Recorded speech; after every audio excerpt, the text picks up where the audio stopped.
নমস্কার বন্ধুরা, আজকে অনেক দিন পর আবার ফিরে এলাম। মাঝে মাঝে আমার ভিডিও দেওয়া হয় না, এর জন্য আমি খুবই দুঃখিত। সময় পাই না আসলে। অনেক দিন বাদে আমার বৌমা সবে এসছে বাড়িতে, নতুন চাকরি জয়েন করেছে, করে তারপর সে উইকেন্ডে ছুটিতে বাড়িতে এসছে।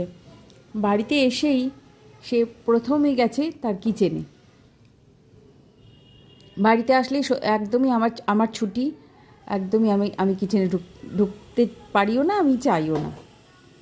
সেই শুধু জোর করেই দেখো নতুন নতুন রেসিপি নিয়ে এসে আমাদের সামনে হাজির করে। দেখো কি বানিয়েছে, দেখো লোভনীয় হিঙের কচুরি। সমস্ত কিছু প্রিপারেশন করেছে নিজে, একদম নিজে হাতে। হিঙের কচুরিটা বানাতে ও ব্যবহার করেছে প্রথমে আটা এবং ময়দা মিলিয়ে ভালো করে ময়ান দিয়ে মেখে নিয়েছে। ওর ভেতরে দিয়েছে কালো জিরে এবং জোয়ান। এত টেস্টি হয়েছিল, এবং জোয়ানটা দেওয়াতে হজমের কোনো গণ্ডগোল হবে না। আর এটা ভালো করে মেখে নিয়েছে লবণ দিয়ে।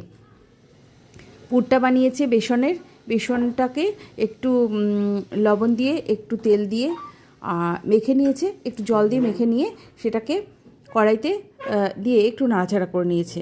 তারপরে সেটা এই গোল গোল লেচি করে ওর ভেতরে পুর দিয়েছে, বেসনের পুর, মেনলি ছোলার বেসন যেটা হয় সেটা। আর ওর ভেতরে মেইন ইনগ্রেডিয়েন্টস যেটা গেছে সেটা হলো হিঙের কচুরি। এই জন্যই হিংটা বেশি পরিমাণে দিয়েছে ওই পুরটার ভেতরে। তারপরে বানিয়েছিল ছোলা আর আলু দিয়ে ঘুগনি। নিরামিষ ছিল কালকে, সেই জন্য খুব সুন্দর হয়েছিল এটা, একদম মাখা মাখা করে। আর আরও একটা স্পেশাল জিনিস যেটা বানিয়েছিল সেটা হচ্ছে সুজির পায়েস। সুজির পায়েস আমরা হালুয়া অনেকেই খেয়েছি, কিন্তু সুজির পায়েসটা এত অসাধারণ টেস্ট। একদম সুজির হালুয়া যেরকমভাবে বানানো হয় সেরকমভাবেই, শুধু কাজু কিশমিশটা ঘিয়ে ভেজে আলাদা করে তুলে নিয়েছিল।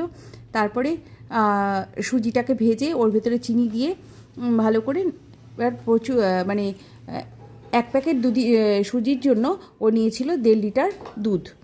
1 লিটার দুধ দিয়ে ও সুজিটা করেছে। তারপরে সুজিটা হয়ে যাওয়ার পর আরও 1/2 লিটার দুধ যেটা ছিল সেটা জাল দেওয়া ছিল, সেটা সুজিটা হয়ে যাওয়ার পর গ্যাসটা অফ করে তারপরে সেই দুধটা মেশাতে হবে। তারপরে কী হবে, সুজিটা একদম পাতলা হবে। ওর ভেতরে দিয়ে দিয়েছিল কাজু কিশমিশ, একটু এলাচি। এত সুন্দর টেস্ট এটা,